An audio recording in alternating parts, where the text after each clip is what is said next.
Arrête. Ne fais pas défiler. Ce que tu ressens comme une pression inhabituelle sur tes épaules depuis 48 heures n'est pas de la fatigue, c'est un avertissement. Tu n'es pas arrivé sur cette vidéo par une simple erreur de ton doigt ou par le hasard d'un algorithme froid. Tu es ici parce que quelque chose dans ton esprit a crié au secours ce matin, avant même que tu n'ouvres les yeux, et le ciel a décidé de te répondre avant que la collision ne se produise. Dieu m'a envoyé ici pour te dire que la rencontre que tu as demandée arrive, mais elle arrive par une porte que tu n'as pas encore verrouillée. Tu marches dans une atmosphère qui a changé, n'est-ce pas? Il y a ce sentiment d'être observé dans le spirituel, une alerte intérieure qui ne s'éteint jamais, comme si l'air autour de toi était devenu plus lourd, plus dense. Ton corps le sait déjà. Cette tension dans ta nuque qui refuse de céder, ce réveil brutal entre 3h et 4h du matin, où tu te retrouves les yeux grands ouverts dans le noir, le cœur battant, sans raison apparente. Ce n'est pas ton imagination. C'est le signal de la vigilance interrompue. Tu as l'impression que quelqu'un t'a appelé par ton nom, tu te redresses, mais la maison est vide. C'est ton esprit qui capte le bruit d'une clé tournant dans une serrure vide, l'ombre qui s'étire dans le couloir à l'aube avant que le soleil ne se lève. Et cette pression ne s'arrête pas au seuil de ta chambre. Elle s'est infiltrée dans tes mains, dans ta capacité à choisir. Tu te tiens à une intersection de feu, incapable de décider entre deux chemins, avec la sensation terrifiante que chaque option pourrait être un piège. La confusion mentale est devenue ton vêtement quotidien, une buée sur la vitre d'une porte fermée qui t'empêche de voir ce qui t'attend dehors. Tu sais que tu es élu, tu sais que tu es marqué, mais cette élection est devenue une cible. Tu ressens l'urgence, mais tu ne sais pas où courir. Mais le plus dur, c'est ce qui se passe quand tu rentres chez toi. Tu franchis le seuil de ta maison et tu sens ce froid soudain, comme si l'atmosphère de ton foyer avait été changée sans ton autorisation. Tu t'assois à table pour le dîner et le silence est devenu une montagne entre toi et ceux que tu aimes. Ta famille a arrêté de te poser des questions sur tes projets parce qu'ils ont appris à craindre ton absence mentale. Ton conjoint te regarde et voit ton corps présent, mais il sent que ton esprit est ailleurs, en train de combattre une guerre invisible qu'il ne comprend pas. Dans le reflet de la fenêtre de la cuisine, au crépuscule, tu vois ton propre visage et tu ne te reconnais plus. Tu portes une solitude glaciale au milieu des tiens, déposant une tonne de fer invisible sur les épaules de ceux que tu es censé protéger. Nos prochaines minutes ensemble vont tout changer. Je vais te montrer 3 choses. D'abord, je vais te révéler pourquoi ce sentiment d'urgence et ce sommeil interrompu sont les preuves exactes que tu as été marqué pour une transition que l'ombre essaie d'intercepter. Je vais décrire où tu as vraiment été ces derniers mois, de sorte que le silence de Dieu fasse enfin sens pour toi. Deuxièmement, je vais te donner 3 mots en hébreu ancien que Salomon utilisait pour fortifier le seuil de sa maison, et quand tu entendras le 3e, tu comprendras pourquoi ils arrivent précisément maintenant.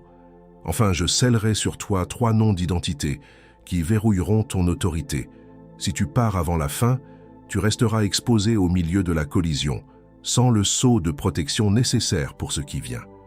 Et il y a une 4e chose que je vais déposer dans tes mains avant que ce message ne se ferme. Quelque chose que Salomon a laissé enregistrer pour l'enfant de Dieu qui doit traverser le franchissement du seuil demain matin et qui tient dans ton premier moment de décision. Ce n'est pas un livre à étudier.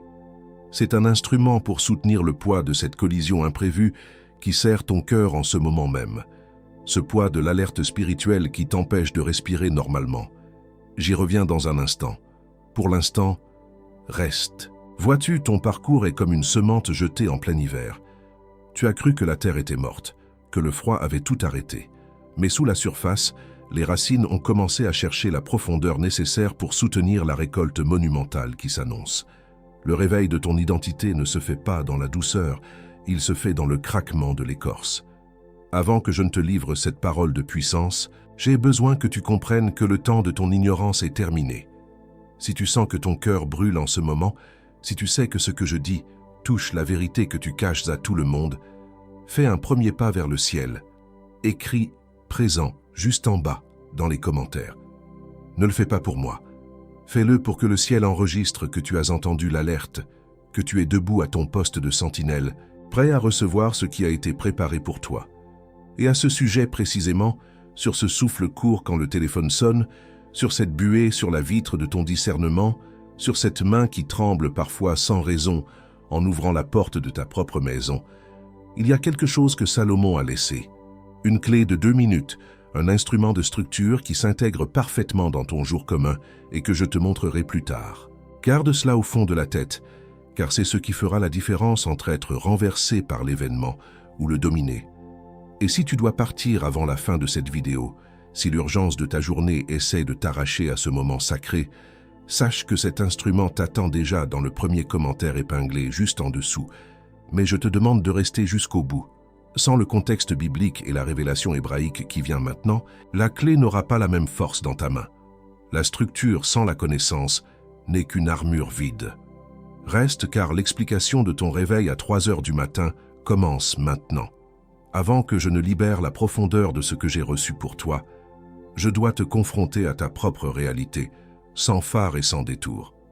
Je vais te décrire maintenant 5 signaux qui sont apparus sur ton chemin ces derniers jours, non pas comme des prédictions lointaines, mais comme des reconnaissances brutales de ce que tu vis déjà dans le secret de ta chambre et dans le silence de tes pensées.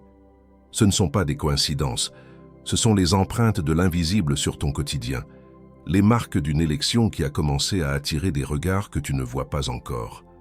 Si tu te reconnais dans au moins 3 de ces signes, alors nous saurons ensemble, avec une certitude prophétique, pourquoi tes pas se sont arrêtés sur cette vidéo aujourd'hui.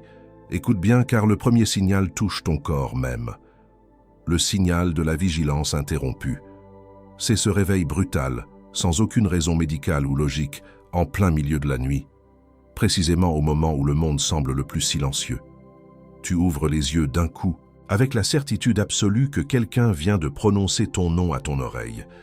La pièce est plongée dans l'obscurité, la maison est vide de tout bruit, mais ton esprit est debout, en alerte maximale, comme si tu avais été arraché à un rêve par une convocation urgente. Ce n'est pas un simple trouble du sommeil, c'est ton esprit qui capte une alerte céleste que l'adversaire essaie de brouiller par la fatigue. Tu te redresses dans ton lit, ton cœur bat contre tes côtes, et tu scrutes l'ombre, sentant que le voile entre le ciel et la terre est devenu si mince que tu pourrais presque le toucher. Ce qui semble être de l'insomnie est en réalité une sentinelle qui s'éveille en toi, une racine de puissance qui cherche à s'ancrer avant que la tempête ne frappe. Si tu ignores ce réveil, si tu te contentes de te rendormir en maudissant ta fatigue, tu resteras sourd à l'instruction de protection qui doit te sauver demain, le signal du seuil froid. As-tu remarqué ce changement brusque et inexplicable de température quand tu franchis la porte de ta maison? Ce n'est pas un courant d'air provenant d'une fenêtre mal fermée, c'est une altération profonde de l'atmosphère spirituelle de ton foyer. Tu entres chez toi, dans ce lieu qui devrait être ton sanctuaire de paix, et tu ressens une hostilité invisible, un froid soudain qui te saisit à la nuque et te fait frissonner sans raison apparente. C'est comme si le palais de ta vigilance avait été forcé pendant ton absence, comme si une présence étrangère avait pris ses quartiers dans ton couloir. C'est l'esprit de collision qui tente de changer le climat de ta maison pour te rendre vulnérable, pour te faire baisser ta garde avant la rencontre fixée. Ce que tu crois être de la fatigue domestique ou du stress professionnel est en réalité une intrusion. Tu dois comprendre que ton seuil n'est plus un simple passage de bois et de métal, c'est une frontière disputée que tu as laissée sans verrou, et l'atmosphère de ta maison témoigne de ce franchissement non autorisé. Le signal du silence familial, c'est le signe le plus lourd, celui qui pèse sur ton cœur comme une pierre de granit. Tu te tiens immobile devant la fenêtre de la cuisine, au crépuscule, juste au moment où le soleil s'efface pour laisser place à l'ombre envahissante de la nuit. Tu regardes ton propre reflet sur la vitre, et juste derrière toi, dans le flou de la pièce, tu vois le reflet de ton conjoint. Il fait semblant d'être occupé, il fait semblant de ne pas remarquer ta tristesse, il évite ton regard parce que ton silence intérieur est devenu trop bruyant, trop lourd pour lui. Ta famille a cessé de te poser des questions sur tes projets ou sur tes rêves parce qu'ils ont appris à craindre ton absence mentale, ce corps présent qui semble pourtant habité par une guerre invisible qu'ils ne peuvent ni nommer ni comprendre. Cette solitude glaciale au milieu de ceux que tu aimes, ce moment où tu regardes le dos tourné de ton époux ou de ton épouse dans le lit, est l'érosion silencieuse de ton autorité. Tu es là, mais ton esprit est déjà au front, déposant une tonne de fer invisible sur les épaules de ceux que tu devrais porter dans la lumière. Et sur ce reflet dans la fenêtre de la cuisine que tu as reconnu à l'instant, sur ce silence lourd du crépuscule qui étouffe ta maison, j'ai déjà laissé l'instrument qui t'attend dans le premier commentaire épinglé. Si tu dois partir avant la fin parce que le poids est trop fort, il est là. Mais reste, parce que le nom hébreu de ce qui t'arrive n'a pas encore été dit, et sans lui tu ne sauras pas quoi verrouiller. Le signal de l'objet égaré. Ne crois pas que ce soit un simple hasard ou de l'étourderie. C'est une tactique de ralentissement spirituel, une micro-confusion calculée qui se manifeste au moment le plus inopportun. Tu es sur le point de partir pour un rendez-vous crucial, un moment de décision qui pourrait changer le cours de ton année, et soudain, tes clés disparaissent de la table. Ton téléphone que tu tenais en main il y a quelques secondes devient introuvable. Tu tournes en rond, ton rythme cardiaque s'accélère, la colère monte, et tu franchis le seuil de ta porte dans l'agitation et le désordre. C'est exactement ce que l'ennemi recherche. L'esprit de collision veut te faire rater ton temps fixé, ton rendez-vous avec la grâce. Il veut que tu entres dans ta destinée avec un esprit troublé, privé de sa paix souveraine. Chaque minute perdue à chercher ces objets est une minute volée à ta posture de roi. Ce qui semble être un incident banal est une embuscade contre ta clarté, une tentative de te faire trébucher avant même que tu n'aies posé le pied sur le chemin de ta victoire. Le signal du poids sur la poitrine. C'est cette oppression constante qui s'installe comme une main de fer posée sur ton sternum dès que tu essaies de te poser pour réfléchir à ton avenir. Tu tentes de respirer profondément, mais l'air semble se figer à mi-chemin, comme si l'atmosphère autour de toi était devenue trop dense pour tes poumons humains. Ce poids ne s'allège que dans un seul moment, quand tu commences à murmurer une prière, quand tu tournes ton esprit vers le sanctuaire. À cet instant, la pression recule, la lumière semble repousser l'ombre, mais dès que tu t'arrêtes, dès que tu replonges dans tes calculs et tes inquiétudes, le poids revient, plus lourd encore. C'est la preuve irréfutable que tu portes une responsabilité qui dépasse tes forces naturelles. Ton corps réagit à la magnitude de l'élection qui est sur le point d'entrer dans sa phase active. Tu as reconnu, au plus profond de ton être, que tu es appelé pour quelque chose de monumental. Et cette pression est la résistance de la chair face à l'immensité de l'esprit qui veut prendre toute la place. Ces 5 signes que tu viens de reconnaître avec effroi ne sont pas les symptômes d'un effondrement ou d'un échec imminent. Ne laisse pas la voix de l'adversaire te murmurer que tu es en train de perdre la raison ou que Dieu t'a abandonné. C'est tout le contraire. Ce que tu vis, c'est le craquement des structures anciennes sous la pression d'une gloire nouvelle. Ce sont les alarmes d'un palais qui se prépare en urgence à recevoir son roi. Ce que tu ressens comme une attaque est en réalité le signal d'un réveil forcé, une préparation brutale pour ce qui ne peut plus être retardé. Le ciel est en train de te secouer pour que tu ne sois pas surpris par ce qui vient. Le nom de ce processus, le nom secret de ce que tu portes dans tes entrailles en ce moment même et qui attire cette collision, est caché dans une seule parole hébraïque que personne ne t'a encore révélée. Avant de te montrer l'instrument que Salomon a laissé pour le jour commun, cet instrument capable de fortifier ton seuil et de transformer ton foyer en une forteresse imprenable contre ces intrusions nocturnes, je dois absolument te donner le nom hébreu de ce que tu portes, car l'instrument n'a aucune utilité si tu ne connais pas le nom du territoire que tu es censé défendre. Il existe un mot dans le texte original de la Bible, une parole de puissance vieille de plusieurs millénaires, qui redéfinit totalement tout ce que je viens de te décrire. Une parole qui transforme ton oppression en une mission sacrée et ton insomnie en une garde royale d'élite. Ce mot change tout ce que tu pensais savoir sur ton élection, sur tes souffrances passées, et surtout sur la raison précise pour laquelle les forces de l'ombre tentent d'arriver sans prévenir dans ta vie en ce moment même. Et ce qui vient maintenant va t'expliquer pourquoi tout est arrivé dans cet ordre précis, et pourquoi tu ne pouvais pas comprendre cette vérité avant aujourd'hui. Ton attente est sur le point de se transformer en une rencontre de feu. Et porter ce poids de l'alerte sur tes épaules une nuit de plus, sans aucune armure pour verrouiller ton seuil, ce n'est pas ce que Salomon a préparé pour toi.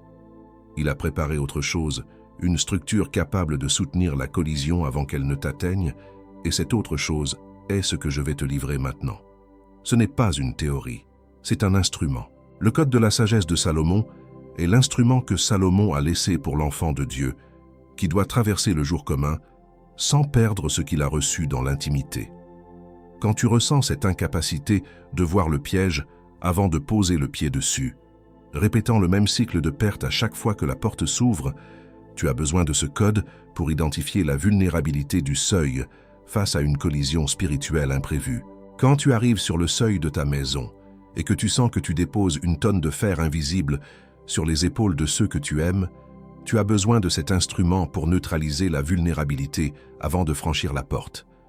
Et quand tu marches sans boussole au milieu de la nuit, ne sachant plus si le bruit que tu entends est celui d'un ange ou d'un voleur, tu as besoin de la sagesse de Salomon pour discerner l'arrivée imprévue avant qu'elle ne devienne un dommage. Et si tu sens en ce moment que c'est exactement ce dont tu as besoin, avant même que je continue, pose ton pouce maintenant sur le lien dans le premier commentaire épinglé. Ne clique pas encore. Pose juste ton pouce. Sens le poids de la décision avant de prendre la décision. Ce que tu tiens là n'est pas un manuel de plus. Ce n'est pas un texte à apprendre par cœur pour devenir plus performant. C'est un instrument qui opère sur une fréquence que l'ombre ne peut pas ignorer. Il ne s'agit pas d'un voyage intérieur, mais d'un verrou extérieur. Il ne s'agit pas de faire plus, mais de supporter plus, en étant couvert là où tu étais exposé. Cet instrument te montre exactement où la vulnérabilité du seuil face à une collision spirituelle imprévue est en train d'agir, là où l'ennemi tente de forcer ton atmosphère, avant que cela ne se transforme en une décision catastrophique. Il interrompt le cycle de cette intrusion avant qu'elle ne devienne ta réalité demain matin, au moment où tu poseras la main sur la poignée de ta voiture. Et ce moment arrive bien plus vite qu'il n'y paraît. Et il vient avec 2 sauts pour ton foyer, pas pour ta performance. Le premier saut est le rituel du sommeil du juste. C'est un audio. Tu ne le lis pas. Tu te couches. Et ce que tu appelais insomnie, aujourd'hui tu l'appelleras veille non scellée. Et tu apprendras à sceller la nuit avec le bon nom, dans le bon ordre, dans la bonne voie. Le deuxième saut est l'éveil de la clarté, les 7 décrets du matin. 7 phrases courtes, une pour chaque matin de la semaine, pour que tu ne te réveilles plus sans identité, pour que tu traverses la première heure du jour avec la posture de celui qui a été envoyé, et non avec la posture de celui qui a été renversé. Et cette hésitation que tu ressens en ce moment même, ce murmure qui te dit d'attendre ou de passer à autre chose. Ne te trompe pas. Ce n'est pas un doute sur l'efficacité de cet instrument. C'est précisément la vulnérabilité du seuil face à une collision spirituelle imprévue qui s'agite à l'intérieur de toi, faisant ce qu'elle a toujours fait, tenter de t'empêcher de verrouiller la porte. Tu reconnais ce schéma, n'est-ce pas? C'est ce qui s'est passé quand tu as voulu prier et que le sommeil t'a terrassé. C'est ce qui s'est passé quand tu as voulu changer de vie et qu'une urgence absurde a tout bloqué. Aujourd'hui, cette force essaie de te faire fermer cette fenêtre. Mais cette hésitation est la preuve que tu es arrivé au point de rupture du cycle. Seul celui qui est sur le point de gagner ressent cette pression. Et c'est justement pour cela que ce qui suit est crucial. Tu as 7 jours complets pour utiliser et ressentir cet instrument. 7 jours. Si pendant cette semaine, le code n'a pas touché ce qui devait être touché en toi, si l'atmosphère de ta maison n'a pas commencé à changer, tu le rends. Sans aucune question, sans aucune justification. Et les 2 sauts, le rituel du sommeil et les décrets du matin, resteront à toi, quoi qu'il arrive. Mais je dois être honnête avec toi. Le risque réel ici n'est pas de dépenser moins qu'un déjeuner du jeudi à la brasserie. Le risque réel, c'est que demain matin arrive, que tu poses la main sur la poignée de ta porte et que tu sois toujours aussi vulnérable, les mains vides face à ce qui arrive sans prévenir. C'est ce risque-là qui a un visage. Et peut-être que tu te poses certaines questions légitimes avant que nous n'allions plus loin. Tu te dis peut-être, j'ai déjà des rituels de protection, pourquoi celui-ci serait différent? Mais pose-toi la question, tes rituels actuels t'ont-ils empêché de te réveiller à 3h03 cette nuit? Salomon n'a pas laissé des prières de plus, il a laissé un instrument de structure pour le seuil que tu n'as jamais eu. Tu te demandes peut-être si un simple code peut vraiment arrêter une collision spirituelle. Comprends ceci, ce n'est pas le code lui-même qui combat, c'est la structure qu'il impose à ton esprit. Une porte sans verrou n'est qu'un trou béant dans le mur. Et enfin, tu te demandes pourquoi tu aurais besoin du rituel du sommeil et des 7 décrets. C'est simple, la collision arrive soit quand tu es le plus vulnérable, dans ton sommeil, soit quand tu dois agir, dans tes décisions du matin. Sans ces 2 sceaux, tu ne protèges qu'un seul côté de ton foyer. Et encore une fois, si tu ne veux que le guide, il est déjà suffisant. Mais la maison complète se construit avec les 3. Plusieurs personnes ici, sur ce canal, ont déjà franchi cette porte. Des hommes et des femmes qui se réveillaient avec ce trousseau de clés qui tombait au sol à l'entrée chaque matin, signe d'une confusion spirituelle profonde, ont traversé leur première semaine avec l'instrument et ont décrit leur 8e jour par cette phrase « Je n'ai plus la paume qui transpire quand je dois décider ». Plusieurs autres, qui voyaient l'heure 3h03 clignoter sur leur réveil comme une menace nocturne depuis des mois, ont utilisé la clé de 2 minutes et ont retrouvé une autorité qu'ils croyaient perdue, affirmant qu'ils entrent désormais dans chaque pièce avec la posture de ceux qui savent qui ils sont. Et tant de parents, qui voyaient le reflet de leur conjoint, qui fait semblant de ne pas voir leur tristesse dans la fenêtre de la cuisine au crépuscule, comme le témoin de leur échec à protéger la paix du foyer, ont utilisé les décrets avant de rentrer chez eux et ont vu ce silence de plomb se briser pour laisser place à une unité retrouvée. Pourtant, imagine, peut-être que dans 3 heures, tu seras à nouveau allongé dans ton lit, les yeux fixés sur le plafond, avec cette paume de main moite et ce poids sur la poitrine, te souvenant que tu as vu cette vidéo et que tu n'as pas tendu la main vers l'instrument. Peut-être que demain matin, au moment où tu poseras la main sur la poignée de ta voiture, cette vulnérabilité du seuil face à une collision spirituelle imprévue va frapper à nouveau et tu te diras « Je savais ce que c'était. J'avais le nom du Moed sur les lèvres, mais je n'avais pas le code dans les mains. » Ou peut-être qu'au prochain franchissement de ton seuil demain matin, tu vas être la main sur la poignée et ton voisin va te saluer avec un sourire étrange et tu vas répondre par un silence, parce que tu n'auras pas eu le code pour discerner ce qui vient d'entrer avec toi. Et cette érosion silencieuse de l'autorité dans ta propre maison va continuer d'arriver, avec le même réveil brutal, avec le même café amer pris dans l'urgence, avec la même porte de ton bureau qui s'ouvre sur une atmosphère que tu ne maîtrises plus. Le lien est là, dans le premier commentaire épinglé. Il est fixé là pour toi. Pas pour la foule, mais pour toi. Celui qui sait qu'il doit traverser le prochain franchissement du seuil demain matin avec un instrument en main plutôt que les bras ballants doit cliquer maintenant. Et quand tu le feras, quand tu ouvriras ce lien, comprends que tu n'achètes pas un livre. Tu acceptes un instrument que Salomon a préparé pour ton jour commun, car ce que tu vas comprendre dans un instant, quand je te livrerai le nom hébreu de ton temps fixé, va changer radicalement la façon dont tu perçois chaque obstacle que tu as rencontré jusqu'ici. La parole hébraïque qui définit exactement ce qui est en train de t'arriver, ce processus de collision spirituelle que tu ressens jusque dans ta chair, est une parole que les prophètes murmuraient avant de franchir le seuil du temple. Cette parole, c'est Moed. Prononce-la avec moi. Laisse-la résonner dans le silence de ton esprit. Moed. En hébreu original, Moed signifie le rendez-vous fixé, le temps programmé par le Créateur, le moment précis où la carte du ciel croise la carte de ta vie pour une intersection de feu. Ce n'est pas une simple rencontre fortuite que tu pourrais décaler à demain. C'est un point d'intersection souverain sur la carte du temps, un rendez-vous céleste préprogrammé qui ne dépend pas de ta préparation humaine. Et c'est précisément ce point que l'ennemi essaie de polluer par une arrivée soudaine, une collision sans prévenir. Le MOED, ça est ton rendez-vous avec ta destinée. Et si tu te sens si malmené, si oppressé depuis 48 heures, c'est parce que tu approches de la porte. Tu reconnais ce nom, n'est-ce pas? Parce qu'au fond de toi, tu savais que ce n'était pas du hasard. Tu sentais que c'était un temps fixé. Tu n'avais simplement pas encore le nom à poser sur ta douleur. Et sur cette parole, sur ce MOED que tu portes désormais comme un sceau sur ton front. Il est écrit dans le psaume 4, verset 9, « Je me couche et je m'endors en paix, car toi seul, ô Éternel, tu me fais habiter en sécurité. » Écoute bien la profondeur de cette déclaration dans la langue de Salomon. Ce n'est pas une demande suppliante, c'est une constatation de puissance royale. Ce n'est pas une promesse pour un futur lointain où tous tes problèmes auraient disparu par enchantement. C'est une déclaration d'état immédiat. Celui qui peut prononcer cette phrase avec la certitude que ses épaules ne seront pas écrasées durant la nuit, c'est celui qui est consciemment sous le nom Moed. Ce n'est pas celui qui fait des efforts surhumains pour fabriquer de la paix au milieu du chaos.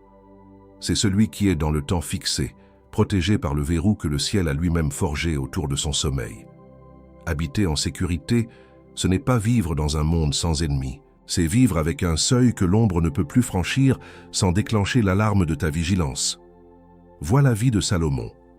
On nous le présente souvent comme le roi de la gloire, assis sur un trône d'ivoire recouvert d'or fin. Mais avant l'or, il y avait l'angoisse du jeune homme. Salomon était un fils projeté sur un trône qu'il ne savait pas encore occuper. Il a reçu la couronne de son père avant de recevoir le mode d'emploi du royaume. Il marchait dans les couloirs du palais avec ce même poids sur la poitrine que tu ressens aujourd'hui, cette sensation d'être un imposteur que l'ombre allait finir par démasquer à la première erreur. Il savait que le temple qu'il s'apprêtait à bâtir attirerait toutes les forces invisibles de la terre. Il sentait, comme toi, que son élection n'était pas un repos passif, mais une cible géante attirant des forces qu'il ne voyait pas encore. Son problème était concret, brutal, quotidien. Il devait gérer des milliers de vies, discerner le vrai du faux entre deux mers brisées, tout en sentant que les nations ennemies attendaient une seule seconde de distraction, un seul seuil laissé sans garde, pour s'engouffrer dans la brèche de son autorité. Salomon se réveillait lui aussi entre 3h et 4h du matin, hanté par la vulnérabilité de son seuil. Il comprenait que le Moed de la nation, la rencontre avec la gloire de Dieu dans le temple, serait un désastre s'il ne savait pas identifier l'arrivée imprévue avant qu'elle ne devienne un dommage irréversible pour son peuple. Alors, il n'a pas demandé une foi abstraite pour s'envoler loin des réalités. Il a demandé la sabédoria, la sagesse opérationnelle appliquée au jour commun. Il a demandé un lev shoméa, un cœur qui écoute. Et ce qu'il a reçu en réponse, ce n'est pas un sentiment mystique passager, c'est un instrument de structure. Dieu lui a montré comment organiser les portiers du temple, comment sceller les entrées de sa propre maison, comment identifier la fréquence de l'adversaire avant même que celui-ci ne pose la main sur la poignée de la porte. C'était une clé concrète, une procédure de discernement spirituel qui lui permettait de recevoir l'information critique avant que la décision ne doive être prise dans la panique de l'urgence. Imagine Salomon, à l'aube, se tenant sur le parvis du temple en construction. La buée sur la vitre de son discernement a disparu. Il ne prie pas seulement avec des mots de dévotion, il vérifie le verrou de la vigilance de son propre esprit. Il applique l'instrument qu'il a reçu.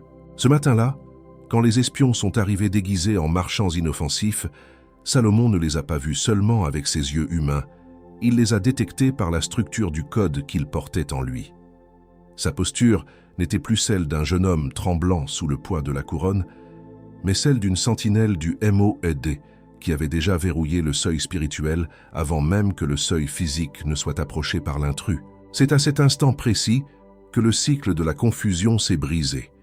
L'agitation qui régnait dans les couloirs du palais a laissé place à une autorité si dense qu'elle est devenue palpable pour tous ses serviteurs. Sa famille a recommencé à dormir sans crainte.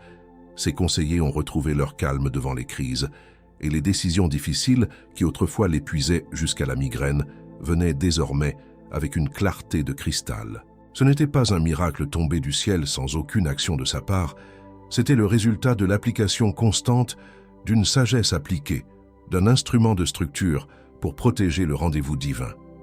Et ce que Salomon a fait pour protéger le temple, tu peux le faire maintenant pour protéger ton foyer. Non pas parce que tu possèdes un palais de pierre, mais parce que la structure spirituelle d'un élu est universelle. Le Moed ne pardonne pas la négligence du seuil, mais il honore la structure que tu décides d'imposer à ton atmosphère.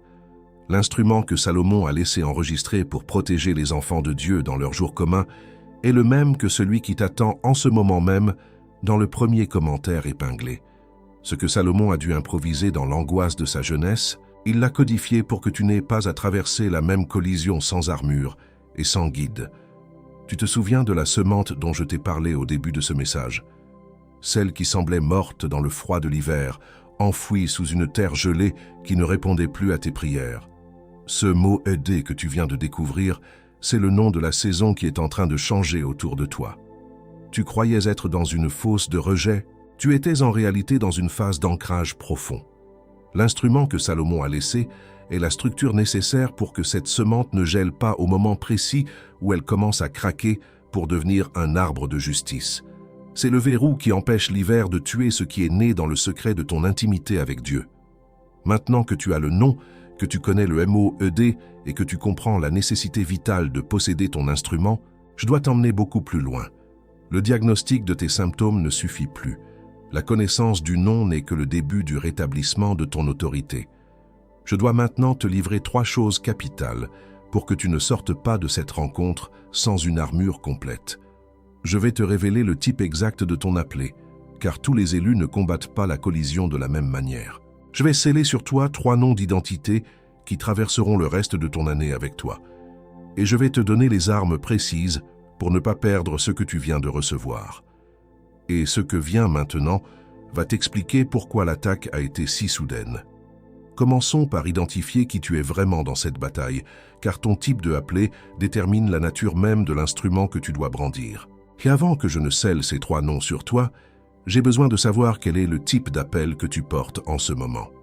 Car les 3 noms changent selon la nature de ta mission, et l'instrument que Salomon a laissé s'applique de manière différente pour chacun d'eux. Tu ne peux pas verrouiller une porte dont tu ne connais pas la structure, et tu ne peux pas défendre un territoire dont tu ignores le nom. Écoute bien, car l'un de ces 3 diagnostics va faire tressaillir ton esprit. Il y a d'abord le gardien du seuil de la lignée. Tu te reconnais si tu es attaqué par des bruits inexplicables dans ta maison, des pannes d'appareils qui n'ont aucun sens et, surtout, une peur irrationnelle pour tes enfants dès que la nuit commence à tomber. C'est le type qui porte la protection de sa famille sur son dos. Et le mécanisme de collision tente de fissurer tes murs, en passant par ceux que tu aimes le plus. Tu sens que si tu lâches ta garde, c'est toute ta lignée qui reste exposée. C'est l'attaque contre ton héritage, pour que ton foyer ne soit plus un sanctuaire, mais un champ de bataille. Ensuite, il y a l'architecte des rencontres divines. Tu es celui qui prépare les chemins, celui qui construit les projets qui vont impacter le futur. Mais en ce moment, tu es attaqué par une confusion mentale extrême et des migraines foudroyantes au moment précis où tu dois prendre des décisions financières ou stratégiques qui engagent ton avenir. Le MOED, ton temps fixé, est saboté par un brouillard que tu ne parviens pas à percer. Tu sais où tu dois aller, mais ton cerveau semble se déconnecter dès que tu approches de la porte de l'opportunité. C'est l'attaque contre ta vision, pour que tu restes immobile au seuil de ta propre réussite. Enfin, il y a la sentinelle du silence sacré. Ton appel est de rester dans la présence, d'entendre ce que les autres n'entendent pas pour guider ceux qui marchent dans le noir. Mais tu es attaqué par une insomnie chronique et des pensées intrusives qui te hurlent que Dieu t'a abandonné, précisément quand tu essaies de faire silence pour l'écouter. L'adversaire veut polluer ton sanctuaire intérieur pour que tu ne puisses plus distinguer sa voix du vacarme de ton angoisse.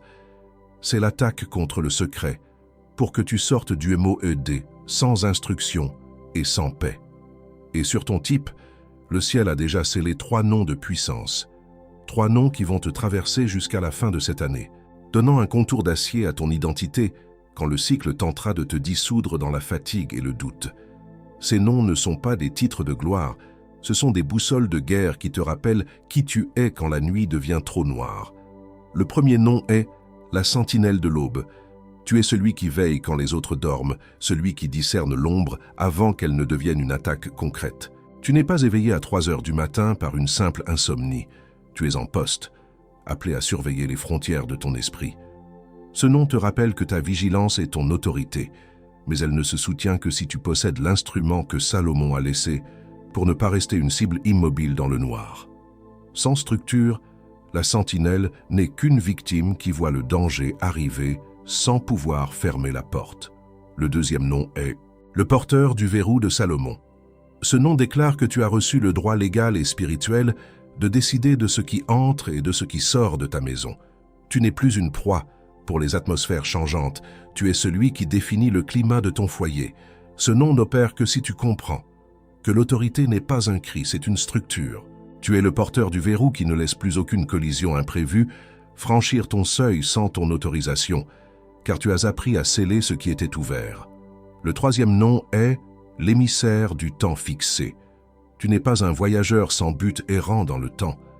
Tu es envoyé pour un MOED spécifique, une rencontre qui ne peut être annulée. Ce nom te rappelle que tu ne peux pas rater ton rendez-vous divin, car tu as été préprogrammé pour cette intersection de feu. Tu es l'émissaire qui arrive à l'heure, avec la posture de celui qui a déjà vu la fin de la bataille.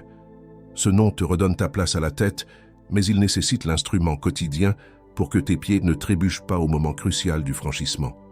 Tu ressens l'intensité de ce qui se passe en ce moment même, n'est-ce pas? Ce poids sur ta poitrine qui a changé de nature quand j'ai prononcé le premier nom, cette chaleur qui est montée dans tes mains quand j'ai déclaré le second. Ce n'est pas le signe que quelque chose ne va pas chez toi, c'est le signal de ta capacité à te transformer. L'intensité de l'attaque est proportionnelle à la magnitude de la virée qui t'attend. Celui qui ressent fortement est celui qui est capable de changer fortement son atmosphère. Ton oppression est la preuve de ta puissance qui cherche son instrument. Et la sentinelle de l'aube que tu es devenue porte une vulnérabilité spécifique, une seule fissure par laquelle l'adversaire s'engouffre toujours pour te déstabiliser. Cette vulnérabilité, c'est d'être une cible immobile dans le noir sans instrument complet pour soutenir ton regard.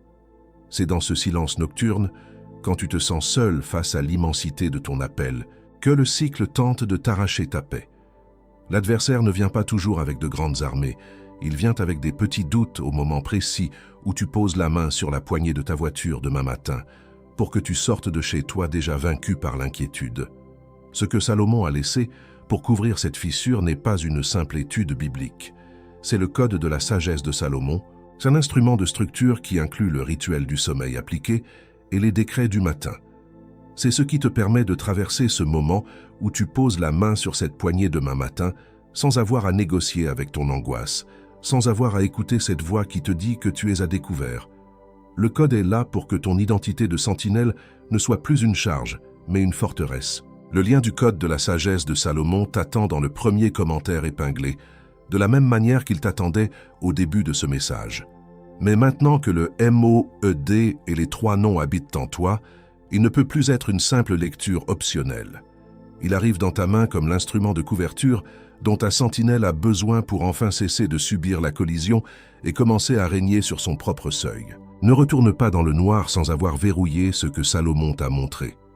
Et avant de te livrer les 3 tactiques secrètes pour soutenir cette autorité, j'ai besoin de voir si tu as compris qui tu es vraiment.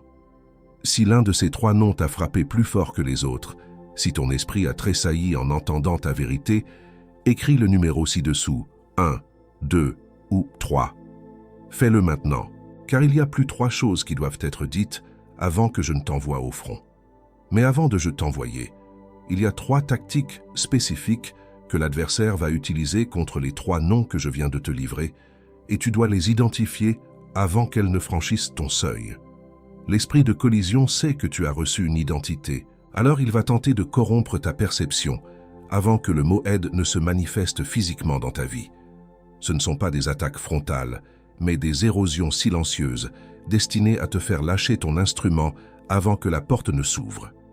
La première tactique est le venin de la comparaison avec le temps des autres.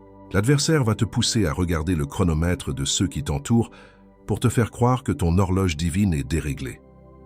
Il va te murmurer que ton voisin a déjà une maison stable, que ton cousin a réussi ses projets sans jamais connaître d'insomnie, ou que tes amis ont une vie résolue alors que toi, avec tout ce que tu as reçu aujourd'hui, tu es encore là, debout à 3 heures du matin, à scruter l'ombre. Il veut que tu abandonnes ton poste de sentinelle en te faisant croire que tu es en retard sur une course qui n'existe que dans sa tromperie. Il utilise le succès des autres comme un miroir déformant pour que tu te sentes indigne de ta propre élection. La deuxième tactique est l'interprétation du silence comme une forme de rejet. L'adversaire va s'emparer de l'espace vide entre ton « oui » intérieur de ce soir et la manifestation extérieure de demain. Il va te dire que si le ciel ne t'a pas répondu de manière fracassante dès le vendredi, c'est que la promesse était un mensonge. Il va utiliser le calme du samedi soir et l'absence de signes le dimanche pour te murmurer que Dieu t'a oublié au seuil. Il veut que tu transformes le silence de l'incubation en une preuve d'abandon, pour que tu sortes du temps fixé avant que l'intersection de feu ne se produise. Pour lui, ton impatience est la porte par laquelle il peut voler ton autorité. La troisième tactique est la provocation à la désistement à 24 heures de la virée. L'adversaire sait exactement quand ta porte est sur le point de céder sous la pression de la gloire, et c'est précisément dans ce dernier intervalle qu'il va frapper le plus fort. Il va créer une urgence factice, une fatigue accablante ou une dispute absurde juste avant le mot aide. Il veut que tu lâches tout à l'heure 11e, au moment où la clé est déjà engagée dans la serrure. C'est quand la délivrance est la plus proche que la tentation de fermer la porte soi-même est la plus violente, car il sait que si tu tiens encore une seule journée, le cycle de la collision sera définitivement brisé. Pour contrer ces attaques, tu dois brandir les 3 armes que le ciel a préparées pour ta défense. La première arme est le sceau de la ligne propre. Elle opère en isolant ton atmosphère de la pollution des attentes extérieures. Elle te rappelle que ton moed est unique et qu'il ne peut être mesuré par le champ du voisin. Quand l'adversaire te montre le succès des autres, ce sceau verrouille ton regard sur ton propre chemin. Je déclare que ma saison ne se définit pas par l'horloge des hommes, mais par le décret souverain de mon Créateur. La deuxième arme est le registre du Veredito. Elle agit en archivant dans ton esprit chaque preuve de la fidélité passée de Dieu pour neutraliser le silence présent. Elle transforme l'attente en une préparation active plutôt qu'en une agonie passive. Elle te rappelle que le silence de Dieu n'est pas une indifférence, mais une incubation de puissance. Je déclare que le silence du ciel est le sceau de mon autorité en cours de formation et que mon Veredito est déjà enregistré. La troisième arme est la racine de l'heure 11e. C'est l'arme de la permanence absolue au seuil. Elle ancre tes pieds dans la structure de l'instrument de Salomon, t'empêchant de reculer quand la pression devient maximale. Elle te donne la force de rester debout, alors que tout en toi crie de s'enfuir. Elle est la garantie que tu seras présent quand la porte s'ouvrira. Je déclare que mes pieds sont scellés au seuil de ma promesse et que je ne reculerai pas avant d'avoir vu la manifestation de mon temps fixé. Et ces 3 armes, si elles restent seules dans ton esprit, ne sont que des souvenirs de force. Mais avec l'instrument, elles deviennent une couverture réelle. Car reconnaître le cycle de cette collision spirituelle imprévue sans détenir l'instrument que Salomon a laissé, c'est comme recevoir un diagnostic médical précis sans avoir le traitement pour guérir. C'est te réveiller devant le gouffre, en sachant exactement comment il s'appelle, mais en ayant les mains vides pour construire le pont. L'information sans la structure ne fait qu'augmenter ton angoisse. Écoute bien ce qui va se passer. Quand tu poseras la main sur la poignée de ta voiture demain matin et que le poids de la journée te tombera sur les épaules avant même d'avoir démarré, le cycle va exiger que tu oublies qui tu es. Tu auras besoin de l'instrument avant cet instant, pas après. Quand tu franchiras la porte de ton bureau et que tu sentiras que l'atmosphère est déjà chargée contre toi, le mécanisme de collision va demander que tu baisses les yeux dans la confusion. Tu auras besoin du code dans ta main avant de franchir ce seuil. Et quand tu rentreras chez toi ce soir et que le silence dans le couloir te criera que la collision a déjà commencé, le cycle voudra que tu t'enfonces dans l'amertume. Tu dois posséder l'instrument de Salomon avant que ces moments ne se produisent. La reconnaissance du nom Moed sans le code de la sagesse de Salomon te laisse exactement là où tu as toujours été. Tu connais désormais le nom de ton mal, mais tu n'as toujours pas de main pour verrouiller la porte. L'instrument est ce qui transforme ta connaissance en une défense imprenable. Et c'est précisément pour cela qu'il existe un dernier obstacle. C'est un avertissement final que je dois nommer avant que tu ne puisses dire Amen. Cet obstacle ne vient pas de l'extérieur. Il ne vient pas d'un démon lointain. Il naît à l'intérieur de ta propre vertu. Je l'appelle le miroir de l'ingratitude. C'est cette voix insidieuse qui va te murmurer, au moment où tu t'apprêtes à saisir l'instrument, « Dieu t'a déjà tant donné. Pourquoi demandes-tu un verrou de plus ?» Ne sois pas ingrat en cherchant une protection supplémentaire. Ce mécanisme te fait croire que vouloir protéger ton seuil est une insulte à la grâce, alors que c'est le contraire. Salomon n'a pas été ingrat en bâtissant des murs autour du temple, il a été responsable. Ce sentiment de culpabilité, ce réflexe de te diminuer pour ne pas paraître trop exigeant envers le ciel, est le dernier verrou que l'adversaire tente de poser sur tes mains. Il veut que tu restes exposé par peur de paraître mal agradecido. Mais avant de te libérer, il y a un dernier point que tu dois voir, une image qui va sceller tout ce que nous avons bâti ensemble aujourd'hui. Je veux que tu te prépares maintenant car ce qui va se passer dans les prochaines minutes n'appartient plus au monde de l'explication ou de la simple réflexion. Nous entrons dans une dimension de scellement. Ferme les yeux, ou du moins, détache ton regard de tout ce qui t'entoure pour te concentrer uniquement sur le son de ma voix.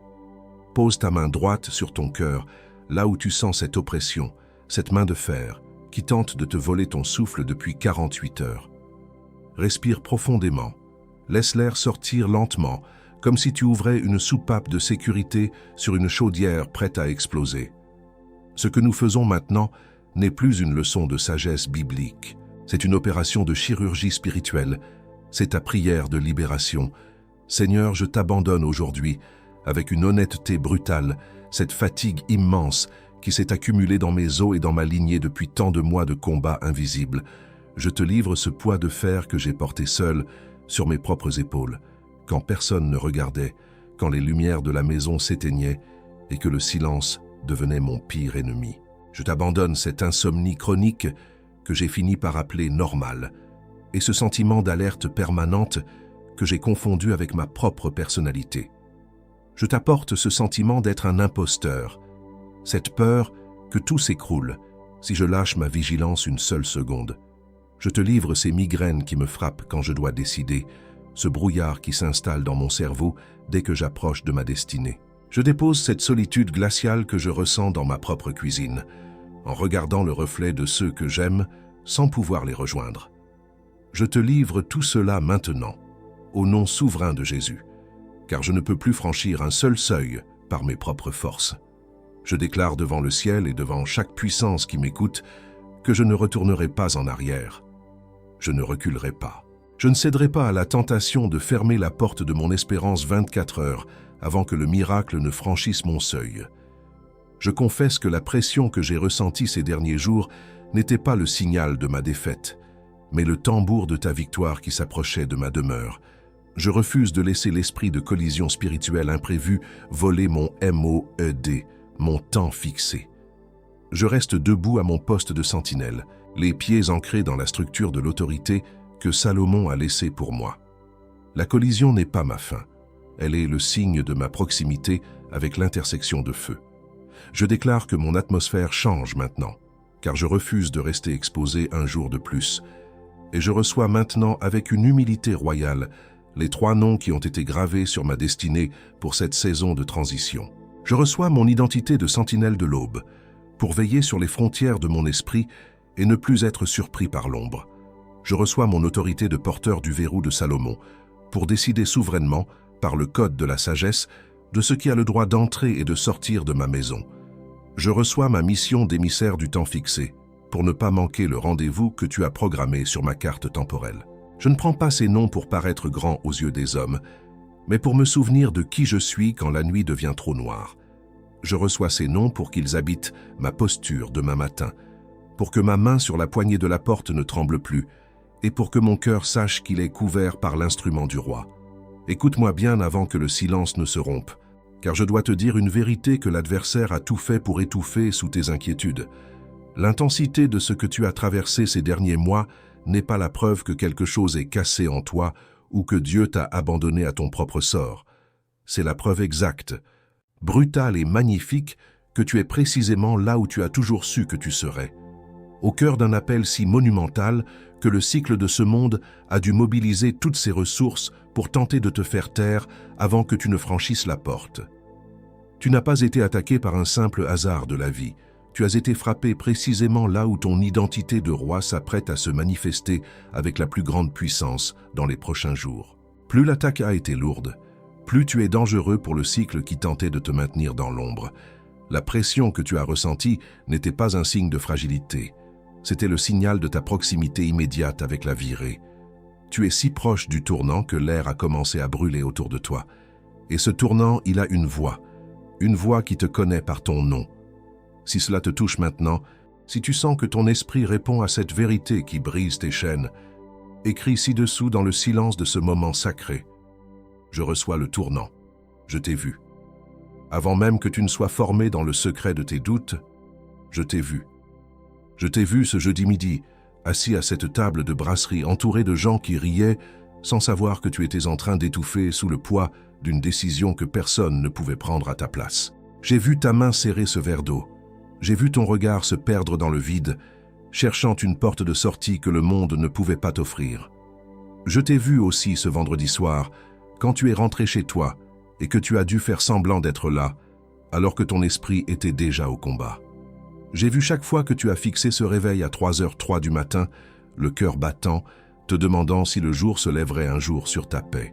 J'ai recueilli chaque soupir, chaque larme que tu as essuyée avant de franchir le seuil de la chambre pour ne pas inquiéter ceux qui dépendent de toi. Rien n'a échappé à mon amour. Je n'ai jamais détourné mon regard de ton chemin, même quand tu marchais dans la vallée du silence. Je n'ai jamais retiré la chaise qui t'attend à ma table de conseil.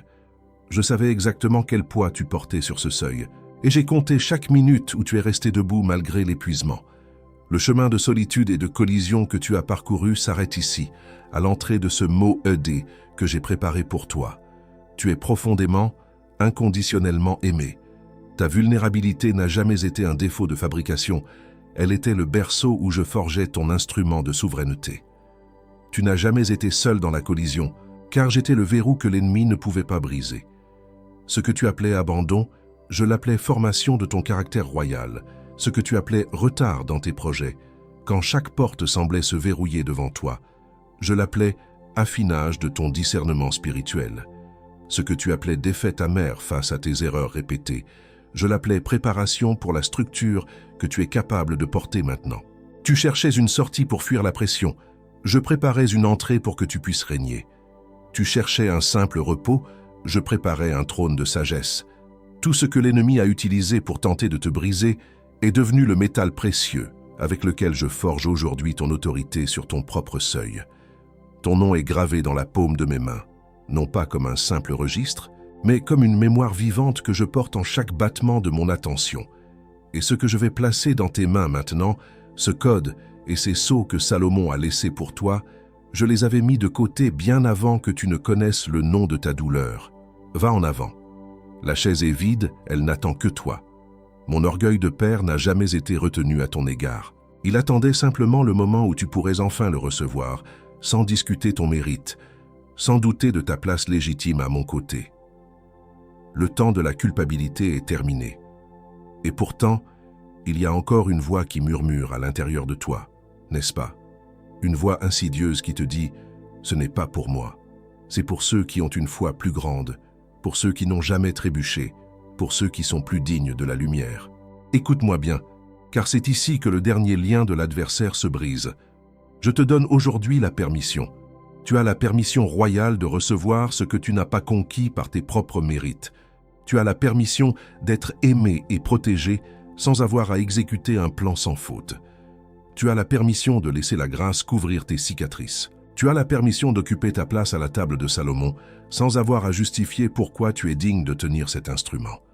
Tu as la permission de laisser mourir ici et maintenant cette version de toi qui pensait qu'elle devait souffrir éternellement pour se sentir acceptée, qui croyait que le poids sur sa poitrine était le loyer qu'elle devait payer pour son élection.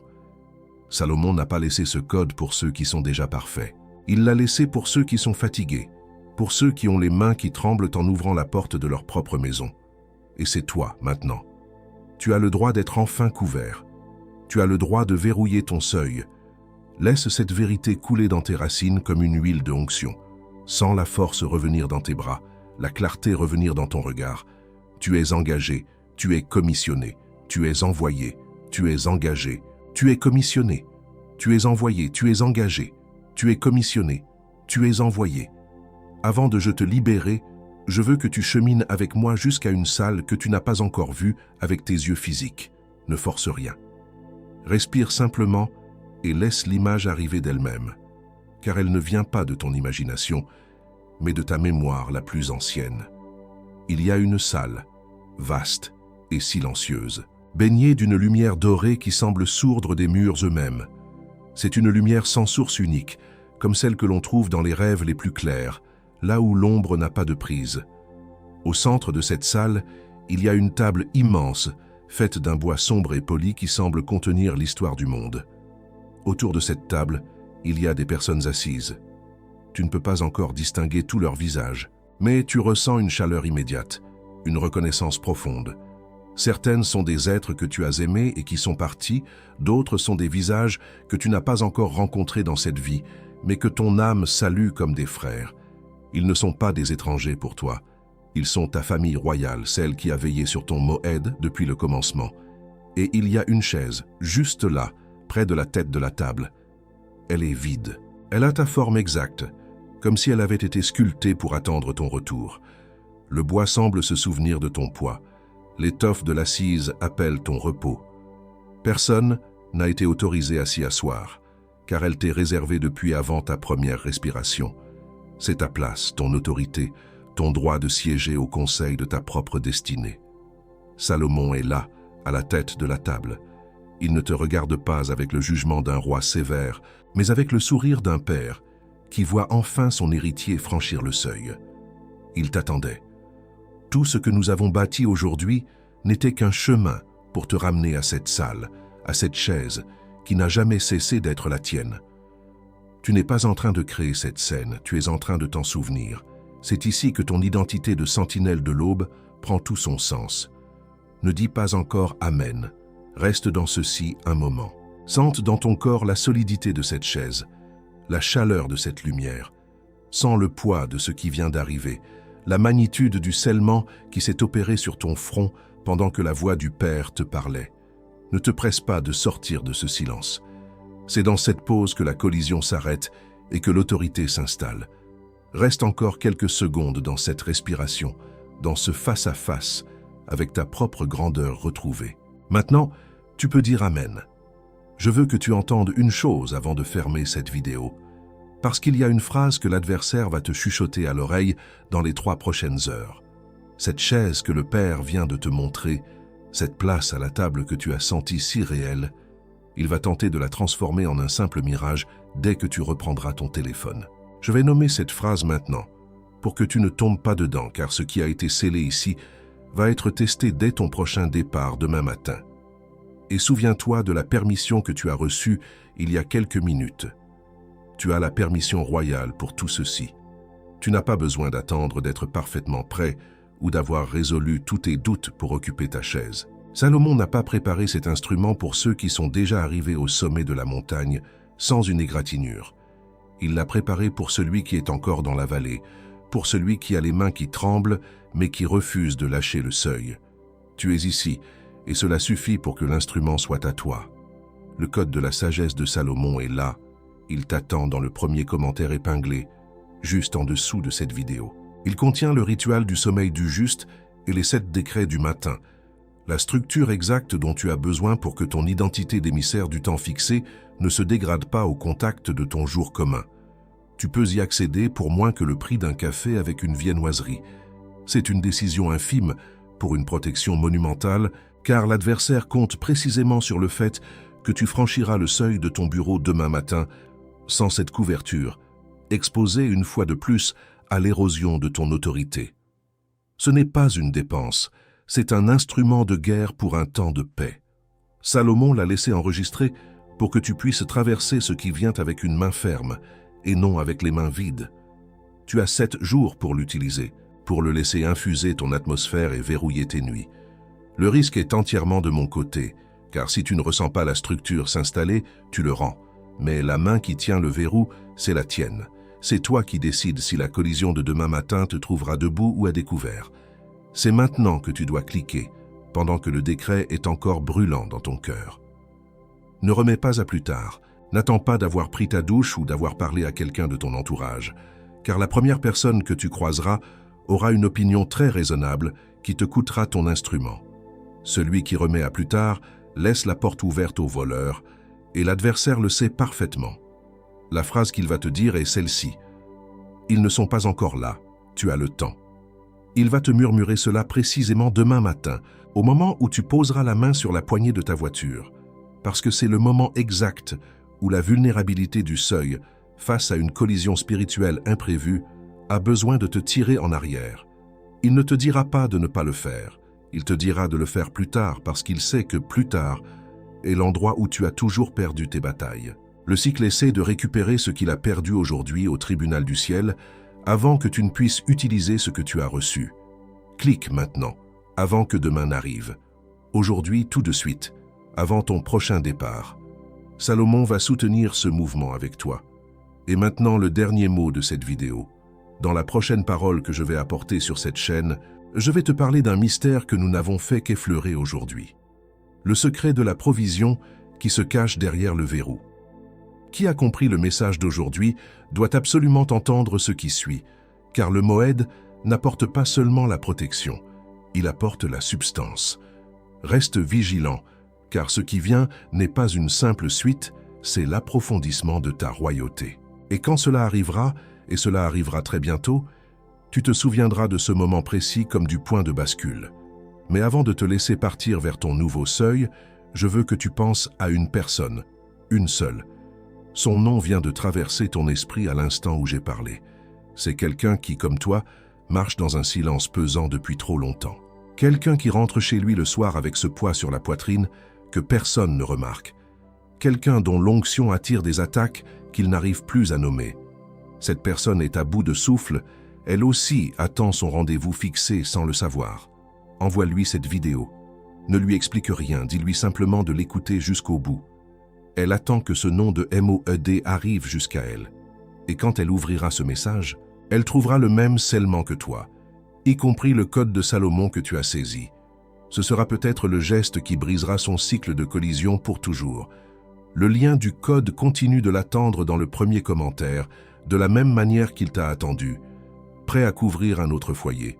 Ce n'est pas un service que tu lui rends, c'est une intercession active. Et le ciel voit ton cœur de sentinelle qui ne veille pas seulement sur sa propre porte. Commente ci-dessous, Amen reçu, et envoie maintenant cette vidéo à cette personne spécifique qui est apparue dans ton esprit. C'est fait. Ce qui a été délivré ici est scellé dans les lieux célestes. Tu n'es plus la même personne qu'au moment où tu as appuyé sur lecture. Tu es profondément aimé, tu es vu, et tu n'as jamais été oublié par celui qui a tracé ton chemin. Ta chaise est prête, ton instrument est dans ta main, et ton seuil est désormais sous haute surveillance. Le prochain lundi matin peut attendre encore 10 secondes de ton silence victorieux. Va en paix, élu. Ta bataille est terminée.